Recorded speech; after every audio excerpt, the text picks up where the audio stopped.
Selamat malam saudara-saudaraku yang terkasih, baik saudara-saudara yang hadir di sini sempat menonton. Malam ini kita bincang-bincang bersama-sama merenungkan bacaan-bacaan yang akan kita dengarkan pada misa hari Minggu ini. Ya, bacaan-bacaan hari ini mengingatkan kita akan adopsi ilahi kita sebagai anak-anak Allah dan panggilan kita untuk memberitakan kabar baik Yesus dengan bersaksi tentang kasih, belas kasihan, dan keselamatan Allah sebagaimana dinyatakan melalui Yesus. Ya, di dalam gerejanya, yaitu gereja Katolik, bukan melalui komunitas gerejawi lainnya. Bacaan pertama memperingatkan kita bahwa misi kesaksian kita akan ditolak, seperti yang terjadi pada nabi-nabi perjanjian lama seperti Amos. Amos mengutuk gaya hidup nyaman para imam yang mendukung raja dan orang kaya dan mengabaikan penindasan orang miskin. Imam kepala yang marah, Amazia dari Betel di kerajaan Israel Utara, menyuruh Amos untuk membawa nubuatnya kembali ke negerinya sendiri, kerajaan Yehuda Selatan, karena mereka tidak mau mendengarkan nubuatannya di Betel. Amos membela peran kenabiannya dengan keberanian, mengklarifikasi bahwa itu bukan miliknya, tetapi pilihan Tuhan untuk mengangkatnya dari seorang gembala dan penata pohon menjadi seorang nabi. Amos diambil dari penggembalaan kawanan dombanya oleh Tuhan sendiri, kemudian diutus oleh Tuhan untuk bernubuat. 12 dipanggil dan diutus oleh Yesus dalam misi pengkhotbahan keselamatan. Seperti Amos, kita semua dipilih oleh Tuhan melalui misteri pengangkatan ilahi, adopsi ilahi dalam Yesus, untuk menjadi misionaris dan untuk memberitakan kabar baik melalui kesaksian hidup Kristen kita. Ya. Pemazmur bernyanyi dalam Mazmur tanggapan hari ini juga, Mazmur 85, bahwa di dalam Yesus saja kebaikan dan kebenaran akan bertemu, keadilan dan perdamaian akan berciuman, kebenaran akan muncul dari bumi, dan keadilan akan memandang ke bawah dari langit. Mazmur 85 ayat 11-12. Dalam bacaan kedua, Santo Paulus menjelaskan berkat-berkat yang telah kita terima melalui pembaptisan kita dan tanggung jawab yang kita miliki untuk menjadi misionaris. Melalui Kristus, Allah telah memilih kita untuk menjadi kudus, menjadikan kita saudara angkat dan saudari dari anaknya, Yesus. Mengampuni dosa-dosa kita, memberi kita hubungan yang benar dengan Allah, dan memampukan kita untuk memahami rencana keselamatannya. Kemudian Paulus mengungkapkan rahasia ilahi bahwa itu adalah rencana kekal Allah untuk memperluas keselamatan melalui Yesus kepada seluruh umat manusia. Pertama kepada orang-orang Yahudi, dan kemudian kepada orang-orang bukan Yahudi. Karena itu, orang-orang Yahudi dan orang-orang Kristen non-Yahudi perlu saling mengasihi, membantu, dan menghormati satu sama lain. Dan dengan demikian memberitakan Yesus dengan kesaksian hidup mereka. Dalam Injil hari ini, Markus bab 6 ayat 1-13, penginjil menceritakan kisah penugasan Yesus dari 12 rasul untuk perjalanan misionaris pertama mereka. Pergi berpasangan, mereka harus memberitakan kabar baik tentang pertobatan, pengampunan dosa, pembebasan, dan keselamatan melalui Yesus. Sama seperti Allah mengutus Nabi Amos untuk memberitakan pertobatan kepada Israel kuno, dan Santo Paulus untuk memberitakan kabar baik keselamatan kepada bangsa-bangsa lain, demikian juga Yesus mengutus kita, orang-orang percaya, untuk memberitakan kabar baik kerajaan Allah dan untuk membawa kesembuhan bagi mereka yang paling membutuhkannya. Bacaan pertama dari kitab Nabi Amos bab 7 ayat 12-15 menunjukkan kepada kita dalam penolakan seorang nabi perjanjian lama apa yang akan terjadi pada Yesus dan para rasul. Untuk waktu yang lama, wilayah yang kita sebut Tanah Suci telah dibagi antara kerajaan utara yang disebut Israel dan kerajaan selatan yang dikenal sebagai Yehuda. Kota Yerusalem berada di Yehuda. Di kerajaan utara, di Betel, ada sebuah kuil yang sangat kuno dengan beberapa imam. Para imam Betel ini mensponsori orang-orang kaya dan bertindak sebagai kroni-kroni Raja Yerobeam. Nah, Nabi Amos diutus oleh Allah kepada para imam ini dengan tuntutan agar mereka berbicara menentang pengabaian dan eksploitasi orang miskin saat ini oleh yang berkuasa. Amos ini datang dari Tekoa di kerajaan selatan Yehuda ke Betel di kerajaan utara Israel untuk menyatakan penghakiman Allah atas Israel dan rajanya Yerobeam. Sebagai seorang nabi, Amos menubuatkan penggulingan takhta dan tempat suci oleh tangan Allah. Amazia yang adalah imam besar memberitahu Amos bahwa raja marah kepadanya dan berusaha membunuh dia. Akan lebih baik bagi Amos untuk mencari keselamatannya sendiri, meluputkan diri. Amos memberitahu Amazia bahwa di mata Tuhan, bait suci yang Amazia layani tidak sah, seperti yang telah didirikan oleh keluarga kerajaan. Tetapi imam kepala Betel yang marah, Amazia, menyuruh Amos keluar dan pergi ke selatan ke Yehuda untuk mendapatkan rotimu, tanda petik. Amos menjawab bahwa dia bukan nabi profesional. Dia adalah penggembala dan pembuat lemari dari pohon sycamore. Dia menjadi nabi hanya karena Allah telah mengutusnya untuk menyampaikan pesan kepada Israel dan rajanya. Nah, kita diundang untuk melihat misi ke-12 Rasul dan misi kita sebagai orang Kristen sebagai yang paralel dengan misi Amos ini. Kemudian mari kita lihat dalam bacaan kedua, Efesus bab 1 ayat 3-10. Bacaan ini yang diambil dari surat kepada jemaat di Efesus adalah doa yang memuji Allah atas apa yang telah dia capai di dalam Yesus. Dengan kata lain, Paulus menawarkan kepada kita latihan menghitung berkat-berkat kita dalam bentuk berkat dan ucapan syukur, di mana kita menunjuk kepada Allah sebagai sumber berkat-berkat kita di dalam dan melalui kehidupan, kematian, dan kebangkitan Yesus. Melalui Kristus, Allah memberitahu kita tujuan hidup yang jelas. Untuk apa? Memuji dan melayani Tuhan dan satu sama lain dengan penuh kasih. Dengan Roh Kudus sebagai penolong dalam melaksanakan tugas itu. Kudus.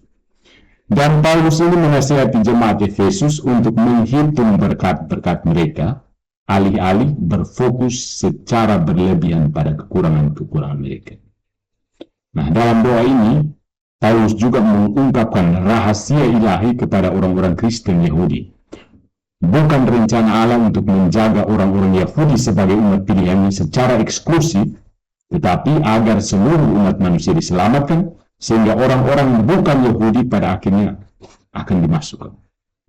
Pencantuman inklusivitas itu telah dimulai secara resmi ketika Yesus mengutus Paulus untuk berkhotbah kepada orang-orang bukan Yahudi. Nah, karena itu, orang-orang Yahudi dan orang-orang Kristen non-Yahudi harus saling menghormati dan membantu, karena keduanya sekarang adalah anak-anak angkat Allah, saudara dan saudari Yesus. Kemudian mari kita beralih ke bacaan Injil ya, poin yang paling penting, konteksnya. Yesus seperti para nabi sebelum dia ditolak oleh orang-orang di kampung halamannya ketika dia mengoreksi orang-orang Nazaret karena prasangka mereka. Tetapi bukannya berkecil hati, Yesus pergi bersama murid-muridnya ke kota-kota dan desa-desa tetangga, berkhotbah dan menyembuhkan semua orang yang percaya. Yesus kemudian mempersiapkan para rasul untuk pergi dan melayani sebagai pewarta untuk mengumumkan ke kota-kota yang akan segera dikunjungi Sang Guru. Kabar baik tentang keselamatan yang akan dibawa oleh Yesus sendiri. Dan Injil hari ini mengulangi bagi kita instruksi yang Yesus berikan kepada para rasul untuk misi pertama mereka. Yang kedua tentang traveler's kit in Palestine, bagaimana bekal perjalanan seseorang. Pada zaman Yesus, orang-orang Yahudi Palestina biasanya mengenakan lima artikel, 5 bentuk pakaian. Pakaian terdalam disebut tunik, pakaian luar digunakan sebagai jubah di siang hari dan sebagai selimut di malam hari. Selanjutnya ada korset yang dikenakan di atas tunik dan jubah. Rok yang berupa tunik ini biasa dipasang di bawah korset untuk bekerja atau untuk aktivitas berat apapun.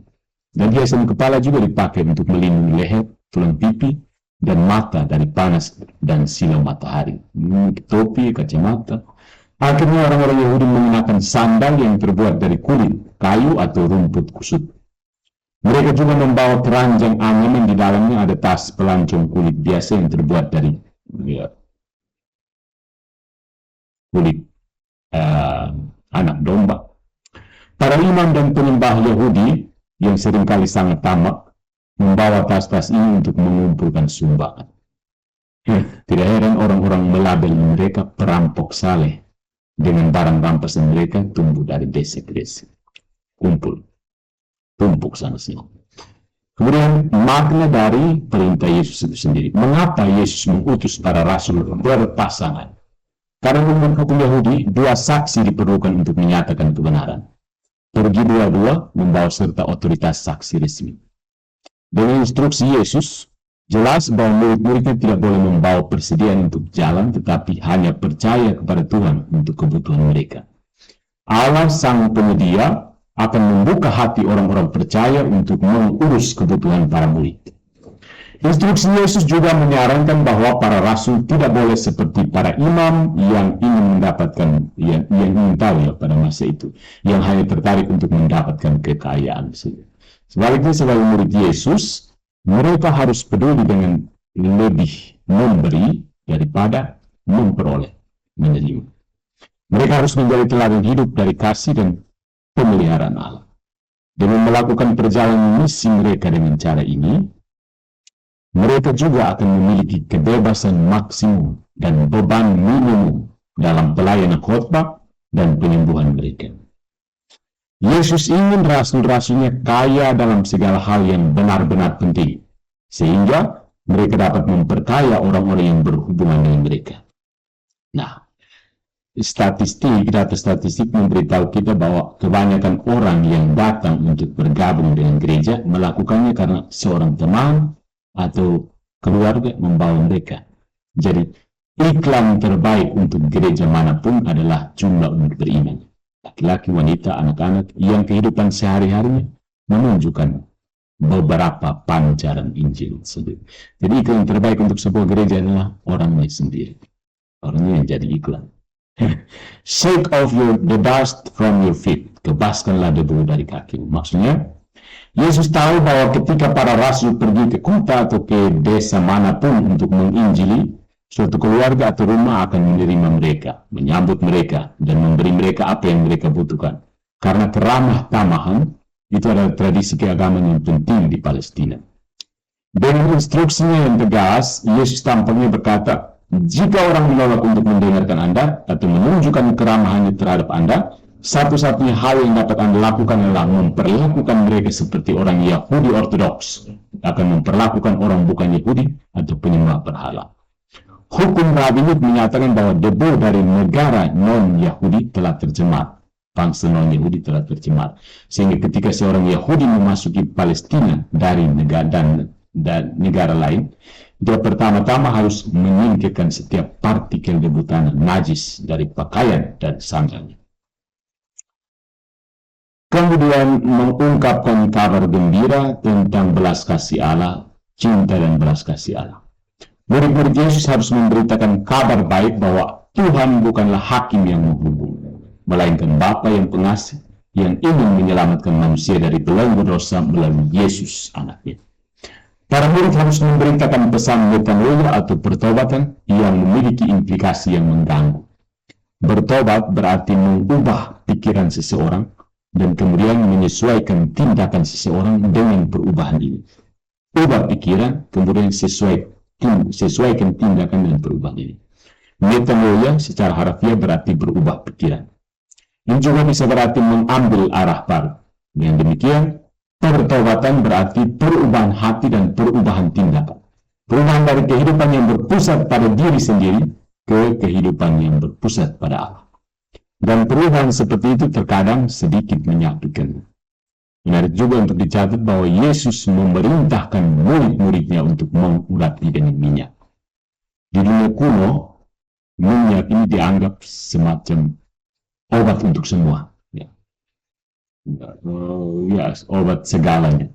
Tapi di tangan hamba-hamba Kristus, obat-obatan lama ini akan memperoleh kebajikan baru melalui kuasa Tuhan sendiri. Nah, beberapa pesan yang bisa diambil dari bacaan-bacaan hari ini. Yang pertama, kita masing-masing juga memiliki misi kesaksian. Setiap orang Kristen dipanggil tidak hanya untuk menjadi murid, tetapi juga untuk menjadi rasul.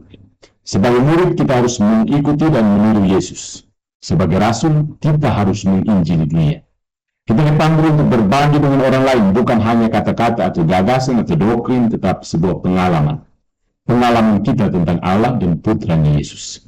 Seperti para rasul, seperti Santo Fransiskus dari Assisi, seperti Santo Teresa dari Kalkuta atau Bunda Teresa, kita semua dipilih dan diutus untuk mewartakan Injil melalui hidup kita.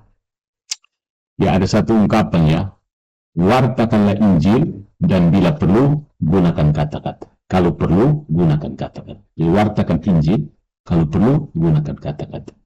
Maksudnya yang pertama-tama itu adalah hidup kita. Kata-kata, hati. Melalui kehidupan Kristen kita yang transparan, kita harus menunjukkan melalui tindakan kita sendiri, kasih, belas kasihan, dan kepedulian Yesus terhadap orang-orang di sekitar kita. Sejak kita dibaptis, Yesus memanggil kita di lingkungan kerja dan hidup kita untuk menginjili, mengundang orang-orang untuk mengenal, mengasihi, melayani, dan mengikuti Yesus selama sisa hidup kita. Bagian penting dari penginjilan dan mengikuti Yesus, bagian penting dari penginjilan ini, bagian penting dari mengikuti Yesus ini adalah tindakan sederhana, sesederhana mengundang teman atau anggota keluarga untuk bergabung dengan kita dalam ibadat, dalam doa bersama. Di sini rekonsiliasi antara pribadi dan Tuhan paling mungkin terjadi. Kita tidak perlu melakukan serangan verbal terhadap seseorang dengan keyakinan kita. Undangan sederhana yang ditawarkan dari hati yang penuh kasih dan sukacita adalah pesan penginjilan yang paling kuat dari semua. We have a liberating mission. Meskipun banyak orang tidak percaya pada kerasukan setan yang nyata di zaman kita, si jahat dan mereka yang jatuh bersamanya masih hidup dan aktif di dunia kita ini. Selain itu ada banyak setan yang dapat mengendalikan kehidupan orang-orang di sekitar kita, membuat mereka menjadi budak yang tidak berdaya. Di sini ada setan nikotin, alkohol, perjudian, pornografi, seks bebas, materialisme, konsumerisme, protestantisme, atau aktivitas lain apapun yang entah bagaimana dapat mengendalikan kehidupan orang dan menjadi kecanduan yang tidak dapat mereka kendalikan. Semua ini, atau salah satu dari ini, bisa mengubah orang menjadi budak. Kita membutuhkan bantuan ilahi untuk bekerja sama dengan Yesus hari ini, untuk menjadi alat dalam membebaskan diri kita sendiri dan orang lain dari hal-hal ini. Membantu mereka dan diri kita sendiri untuk memulihkan kebebasan kita. Kita dimaksud untuk membantu orang menyembuhkan penyakit mereka, entah itu penyakit fisik, psikologis, dan emosional. Sebagai anggota keluarga, teman, kolega, penginjil, ketika kita bekerja dengan Yesus, kita benar-benar dapat memberikan pengaruh penyembuhan.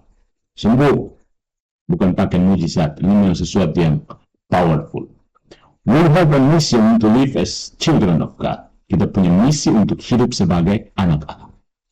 Kesadaran akan martabat kita sebagai anak-anak Allah harus mengubah pandang hidup kita. Kita harus menjadi anak-anaknya yang dipenuhi kasih, bukan keegoisan dan ketidaktaatan. Kita harus menghormati saudara dan saudari kita di dalam Kristus. Sebagai anak-anak Allah, kita hendaknya menjalani kehidupan dengan kepercayaan mutlak pada kebaikan Bapa surgawi kita yang mengetahui apa yang terbaik bagi kita. Kesadaran bahwa kita adalah anak-anak Allah harus memberi kita penghiburan, kedamaian, dan sukacita yang besar, bahkan di saat-saat terburuk kita. We have a mission to grow in divine adoption. Kita punya misi untuk bertumbuh dalam divine adoption, adopsi ilahi, pengangkatan ilahi. Di dalam gereja, terutama melalui 7 sakramen, adopsi ilahi ini dimungkinkan. Adopsi ilahi, istilah ini, pernah dengar? Adopsi yang ilahi, adopsi oleh Tuhan sendiri. Kita dipilih oleh Allah di dalam Kristus, kita dibaptis ke dalam kematian Kristus dan gereja Kristus atau tubuh mistiknya. Kita disembuhkan oleh pengampunan Yesus, dan kita dipelihara di meja ekaristi, menerima tubuh dan darah Yesus sebagai makanan dan minuman kita. Hari ini, ketika kita berkumpul sebagai putra dan putri angkatnya di meja perjamuan kurban Kristus ini, kita bisa dengan tepat memanggil Allah sebagai Bapa ilahi kita. Aba, ya Bapa. Dan memohon kepadanya urapan Roh Kudus. Sehingga kita dapat bertumbuh setiap hari dalam roh sejati. Dan dalam tindakan yang sesuai dengan adopsi ilahi kita. Adopsi ilahi. Pengangkatan. Divine adoption. Karena kita diangkat menjadi anak-anak. Semoga